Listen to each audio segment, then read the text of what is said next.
So from Brandeis University, welcome to Recall This Book, where we assemble scholars and writers from different disciplines to make sense of contemporary issues, problems, and events. So I am John Plotz, and we have actually a most unusual kind of guest today because we're being unusually contemporary. So I'm very pleased to welcome Nir Eyal, who is the Henry Rutgers Professor of Ethics and the Director of the Center for Population Level Bioethics at Rutgers University. Nir is also the lead author of a striking recent article in what is actually, I have to say, one of my father's favorite journals, the Journal of Infectious Diseases. So the article, co-authored with Harvard's Mark Lipsitch and Peter Smith, is called Human Challenge Studies to Accelerate Coronavirus Vaccine Licensure. And if that's not revelatory enough, I should say there's a recent interview with him, which I highly recommend, in the prestigious journal Nature with this explanatory title: Should Scientists Infect Healthy People with the Coronavirus to Test Vaccines? So, Nir, welcome. I know that you're only doing this because my beloved friend Leah Price made you do it, but I really appreciate your coming on nonetheless. Now it's because you're a beloved friend, John. Oh. Well, I appreciate it. So Nir, can I just start the ball rolling by asking you to tell us about this article, since it only came out on, I think, March 30th. I doubt our listeners know much about it yet. So set it up for us. Sure. So it is very important to accelerate finding a vaccine that works for coronavirus as soon as we can, with projections of up to 20 million people dead this year alone. If we accelerate it by a month or 2 months and we get earlier out of the bind that we are currently at between killing our old people and devastating the economy, then we save maybe many millions of lives. And we came up with a proposal for how to accelerate that process. The most time-consuming part of testing vaccines is the so-called efficacy testing. After you're done with the initial safety testing and checking that there is any response in the immune system, you move to checking if the vaccine actually works, if it stops people who are exposed to the virus from getting infected. And the way that's usually done is you give thousands and thousands of people either the vaccine that you're trying to check or some control, perhaps placebo, perhaps another vaccine, and you see if months later, after presumably, even though everybody is trying to isolate themselves, etc., there was more infection in the arm that did not get the vaccine that you're checking. That's a good sign that this vaccine works, that it's efficacious, that it stops the infection from occurring. Okay. So Nir, just to stop you there. So that is the class. So the classic trial breaks down into a safety phase, which is indispensable, but you're saying is relatively short, in which you establish that the vaccine is, not going to cause people to drop dead immediately or cause some other bad side effect. Mm-hmm. And then once you're past that, which you're saying can be relatively quick, you enter into what is potentially a much longer period in which you give a bunch of people the vaccine and then you just send them out blind. The world becomes your laboratory at that point. So let's say you have 1,000 people, 500 of them get the vaccine, 500 don't, and you just see of those 500, did a lower number in the wild get it than get coronavirus than the 500 other people who got a placebo instead? Yeah, it may actually be closer to maybe 5,000 and 5,000. Yes. Okay.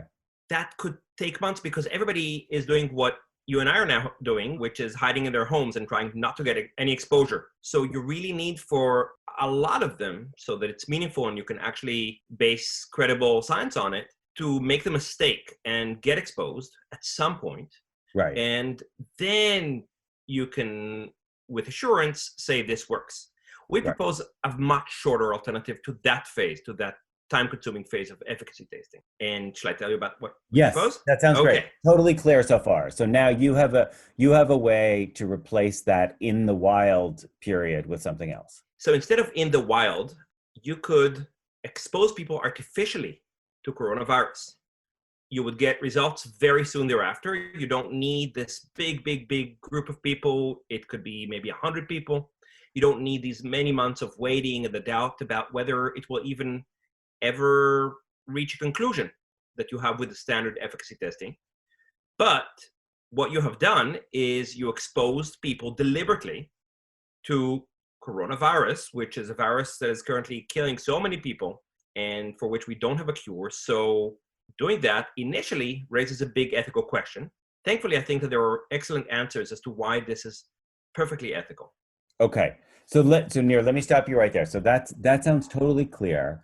So just to be clear, has this idea of exposing people to the very disease that you're trying to protect them from ever been proposed before with earlier diseases? Yes, we do challenge trials. So challenge trials means you challenge them by exposing them to the pathogen that you're checking. Right. This is how we come up with the seasonal flu vaccine. We try to develop countermeasures for typhoid, for malaria, for other diseases. Historically, some of the greatest advances and greatest ethical abuses in the history of medicine happened when people were sometimes exposed to very deadly vaccines. We believe that in this case, you could do it in a way that is ethically, initially very concerning, but eventually, once you think about it enough, actually something that is ethically fairly unobjectionable.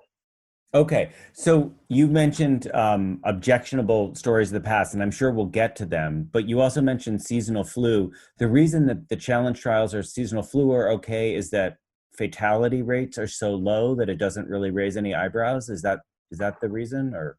Yes, usually when people justify doing that, basically taking a healthy person who Yeah. doesn't need any vaccine or treatment or certainly not viruses, and exposing them to a virus to check if some vaccine works, that is not very risky in its own right. It's not a very deadly virus. It's not commonly deadly and things of that sort. We are trying to rely on a different justification in this case because this is a deadly virus. So Nir, so I'm with you on your explanation of how it differs from something like a seasonal flu challenge. So say more about the logic that you think underpins using it for this potentially deadly disease. A major difference is that in this case, there aren't just risks, which can be minimized. There are also benefits to the participants, and specifically benefits of the very same category as the risks. And it's possible that because of the very special circumstances of the current pandemic, people will avoid risk of the worst scenarios of coronavirus disease if they participate in the trial more than they would outside any trial and more than they would under a standard efficacy trial. It's also very likely that we would have fewer adverse events, bad medical outcomes under this trial, which has only maybe 100 participants, than under a standard efficacy trial, which has maybe 10,000. I see. So you're saying there's a cost in lives in terms of the longer duration of those studies, but you're also saying that because those other studies involve more people than this study would, even within the study itself, the costs would be lower for this kind of challenge. Yes. And the most central point is maybe the first point, which is that per participant, it may be a good gamble, if you will, to participate in the trial. They are improving their prospects of not dying from coronavirus if they participate in the trial, compared to either not participating in anything and compared to participating in a standard efficacy trial, which is the main competition here. How so?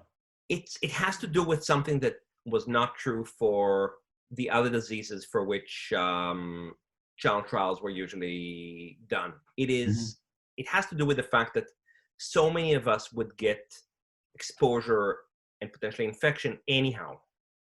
This is a pandemic that, according to some models, is likely to infect eventually maybe 50% of the world population. Right. The world is a big place. There would be different areas. The outliers would have maybe significantly above that. Right. So if the trialists select very carefully which area to home in on and go for areas where people at that point and in future points are expected to have a lot of infections, then first, the difference between the near certainty of getting infected outside the trial and the complete certainty inside the trial is not so dramatic. Yes. But also, if they stay outside the trial, they're likely, if in the worst case scenarios, if things go really badly, Yes. they're likely not to have the care that they need. We're going to recommend to trialists to recruit only young and healthy people whose risk of the bad scenarios is anyhow low. But if they want this assurance, in the worst case scenario, going to have a place in an intensive care unit. I'm talking to you now from outside New York City and New Jersey. I'm not sure that I could get a place in an intensive care unit if I needed one right now. That Right. for them might be quite rationally more significant benefit than changing primarily the timing at which they get infected, much more than the probability Right. that they get infected. So Nir, this is really interesting. Can we just sort of dig down on this as a philosophical question? I want to make sure I understand what you're saying. So you're saying, I think it goes without saying here, but maybe I'd like to hear you say it, that you are assuming volunteers who are willing to take part in such a trial. Like there's not going to be any co-opted populations. People are going to positively opt in to do it.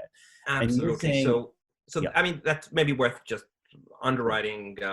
So one of the huge differences between some of the historical abuses and how we nowadays do challenge trials, not just in this case, but also seasonal flu and malaria, etc., is, and especially in this case, I would say, because this is a big deal, the quality of the informed consent would have to be very high. We do not want children or prisoners or yes, recruits or the researchers' own students, et cetera, et cetera, et cetera. It's got to be very, very voluntary and very informed. yes. So you're absolutely right, and that is part of the justification. So Okay. the fuller story is something like, given that it's a balance of benefits and risks that I think, and we could dig more into this, is one that is not clearly awful for the individual. Who are we to stop the individual from making a choice that is Right. legit, helpful, and comes with their own full comprehension and voluntariness? Yeah. So this is what I wanted to say more about. So thanks for clarifying that. So the question is, so it's not enough that people are willing to sign up for it. You feel that you have to make, if you will, a kind of two-ply argument. One ply is they are consenting to do it. They're choosing to do it, whether through altruism or self-interest or whatever, they are making that choice. But the second level is you have to believe that the choice itself can be kind of legitimated rationally, like apart from their own subjective decision to do it. Totally right. I mean, I'll say it in And a kind of what you said concisely in a slightly longer way. There are two separate requirements in the list of, there are some canonical lists of what you expect in a research study. One of them has to do with informed consent.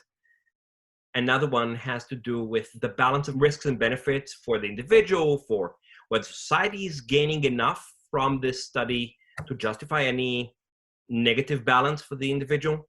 In right. this case, I think that this balance looks pretty good. It's not like those cases where you're starting to say, oh my God, there would be huge social benefits, and for some reason this person is willing to sacrifice themselves, but it would be utter sacrifice. There is, the certainty that we would kill this person or maim this person for Right. no good reason for their health. In this case, actually, turns out it might be overall beneficial to the person. Certainly could not be highly, highly prospectively bad for the person. So can I, just within that context here, can I ask a hypothetical? And I really don't know the facts here, so you can correct me on the facts. But what about the argument that said the people for whom it would be beneficial here would tend to be people who, for other reasons, would lack decent healthcare? Now, you just mentioned you couldn't get to the ICU, but let's just say, hypothetically, there's you near with a really good healthcare program, which means you probably could get an ICU bed. And then there's another near who doesn't have a good healthcare plan. He's only on Medicaid. And he feels that without doing this trial, he doesn't know whether he would get ICU. So do you see what I'm asking? Could there be like a utilitarian bias there, which would select for people who felt that, man, if I don't get into this study, then I'm going to be, left out in the cold? Yeah. So I think you're right that there is this possibility. I think that the world is a big place, and if trialists have the budget, and I think they must be given the budget in this case, because our economy really depends on getting this done. Yes. If the trialists have the budget to jet around the world, the only, just 100 people they need in very secure from infection and everything else flights around this trial, they could really select people who are the best candidates from an ethical standpoint. And perhaps indeed homing in on people whose plight comes from injustices would be exploitative. If the plights are very, very severe, maybe in some sense they wouldn't have any choice except to participate in the trial. And although that's a little harder to press if you're talking about young, healthy people who are not infected. So it's not quite the same thing as telling somebody who already has a disease and their last hope is to participate in the trial, that you will only get them into some trial which is bad for them or whatever. But the point is, you don't need to home in on these people whose plight comes from injustices, such as underinsurance in this country. Who knows, in a few months, maybe Stockholm will be the world epicenter of infections. People there are insured. You could select, if you want, for high socioeconomic status people, for maybe in terms of comprehension, maybe it's better to enroll only university students. And I'm optimistic that we would have that crowd. Since we published the article, we have been inundated with emails from people who want to participate in those trials. They don't understand that we are not trialists. We're just dudes who wrote an article. And some friends have been collating those. The friends' names are Josh Morrison and Kate Wharton. They have over 800 names now. And I've anecdotally I sometimes looked at the, details that people write us before I forwarded the names. And they are, often students from the best universities in North America and Europe. It's a famous disease. A lot of people might volunteer without having the strife that you're describing, and the trialists might be instructed to select against people whose plight comes from that. Yeah, it's interesting. I mean, I was just playing through the ironies in my head where you might have a situation that the result is that people get excluded from the trial precisely because they are in socioeconomically compromised situations. But I take your point. It is an interesting question. If there is a question as to, sometimes people say, the one worst thing than being exploited is not being exploited, right? So are we helping the workers in, Bangladesh by not buying the T-shirt? Yeah, exactly. And then they don't have a job. It goes to China. So the ethics around exploitation is a complex thing. I didn't want to commit one way or the other in this article, but certainly trialists, if they are with you, if they don't want to exploit, that's a higher priority than giving an opportunity to everybody to be part of the trial. Sure, they could go that way. They could just select accordingly. Have you thought about whether there's a Kantian versus utilitarian conflict here, or? My hope is that in this case, there is a broad umbrella of ethical approaches that would endorse such a trial. Utilitarians would say this would save millions of lives. Maybe they would go ahead even without high quality consent. Maybe they would go ahead even if it was awful for the individual, but they would go ahead. Mm-hmm. Kantians, or maybe let me discuss two kinds of anti-utilitarians. Most anti-utilitarians and anti-consequentialists, people who are not judging what one should do only based on the goodness or badness of the consequences, most of them are so-called threshold deontologists. They say, in principle, there are certain types of act that you should not perform. You shouldn't be torturing innocents. You shouldn't be lying. You shouldn't be breaking your promises.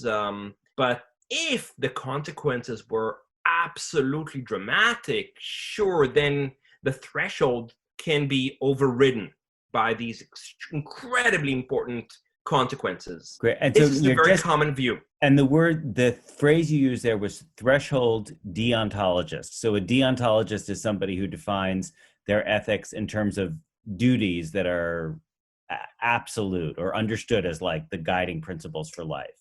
There are different definitions for deontology. But for our purposes right now, maybe the most useful one would be to identify it as just the very same thing as anti-consequentialist. Anybody who says it's not just the consequences. So Right. I'm a threshold deontologist if I say it's not just the consequences. When the stakes are small, you should go with not lying. You should go with not breaking your promise. You Right. shouldn't break a promise just to achieve a minor benefit. Right. Okay, if I can prevent a third world war, if I can save 1 million lives by breaking a promise, I should probably break the promise. Okay. People like that would say here, I think, because we are talking about very large numbers of lives, Yes. maybe even they could, and that's the most common view among non-consequentialists, even they could agree we should go ahead with the most rapid way Right. of examining our vaccines, no matter Right. what, in this Even- case, because so much is at stake. Right. And the argument there would be the deontology would be you should never knowingly infect somebody with what could well be a deadly disease. But the threshold would be you can knowingly infect them if they give their consent, and the consequences could be the saving of thousands or millions of lives. I would put it differently. I would say the deontological part is something like you should not sacrifice individuals by risking them greatly and not giving them any benefit and not waiting for them to consent and not all the things that we do which are fair and right towards study subjects. Right. You could just do it because it serves some collective purpose. They would say if the collective purpose is urgent enough, then all things considered, despite hating to do it, you should do it. Right. There are the most extreme non-consequentialists who are absolutists. Right. There are very few of these in the history of 20th century, 21st century ethical thought. They would say you should do the right thing by individuals, period. It's not, this cannot be overridden by some collective benefit. And for these people, I would say even they could agree to what we're proposing, because we are not doing the wrong thing by individuals. We're doing the right thing by individuals. When you donate money, or if you donate a kidney, or people don't say, whoa, donating the kidney is not in your medical interest, you can't do it. If you try to donate your heart, okay, people might say, I'm not sure I'm going to help you do that one. But my point is really that this one is, after you think about everything, is much more like donating a kidney, or like actually an intervention that is beneficial for you. So absolutely no ethical problem. It's a no-brainer. Yeah, the donating a kidney is a great example, actually, because I totally get that, right? I mean, I have a friend who donated, I think actually half a kidney, as it turned out, to her a close relative. And yeah, no, that's a great example, because it puts you at a slightly heightened risk going forward, but you choose to do it anyway because you think it's the right thing to do for someone you care about. And in this case, the someone would be like the human race in general. Yeah. So have you heard any counter arguments that give you pause? I've heard the argument that you came up with, John, and that gave me pause about the potential for selection of people whose bad background circumstances come from injustices and the worry that this is exploiting or this is making them have no other choice. There are also some practical points. Some people point out that in challenge studies, there are some additional stages in so you need to take some time to develop the virus in the lab. You need to then do some preliminary studies to identify what is the correct dose of the virus to give to the volunteers, and you need to create these centers. We didn't mention that it's very important that all of this must be done in very strict isolation centers where the volunteers couldn't infect others. In fact, that could be part of the attraction. Somebody might think, I have aging parents, they're immunocompromised. I'm quoting actually from some of the emails that people sent me. Yeah. I want, in a very controlled environment, to get rid of this infection. I'm likely to get infected anyhow. I want to get rid of it with doctors around me to jump in if I need help, not out there in the field. Yeah. And in an environment where I absolutely cannot infect my parents, right, then I come back home and I know that I can go back to my maybe essential job that I cannot avoid. Yes. And I could not, ever kind of infect them. So we are Right. So saying, that actually, like, that turns the concept of people have begun to talk about, the immunity passport. That becomes more than just kind of an iPhone app. It's actually a way of being in the world. Like, once you have that immunity passport, you actually have a level of safe action with other people. Because I think about that with my aging parents all the time as well. You know, that question of like, who should be around them. And well, you can't join the trial, John. You're too old. I noticed that you said, well, that's only because you said it at 45, you know? If you said it at 53, then I'm golden. You know, we always think about when special circumstances arise. Like, we just heard this debate about the Wisconsin primary as to whether that was an ordinary or an exceptional circumstance in terms of the constitutionality of postponing that election. And we heard the Supreme Court say, oh no, there's nothing extraordinary about it, which seemed like an extraordinary decision in light of the pandemic. But the question I want to ask you is basically about the status of the exceptional circumstance, because I think I could interpret what you're saying in one of two ways. And the first way is you might be saying that pandemics cause exceptional circumstances in which we would actually have to put ordinary ethical laws in abeyance in order to respond to this state of exception.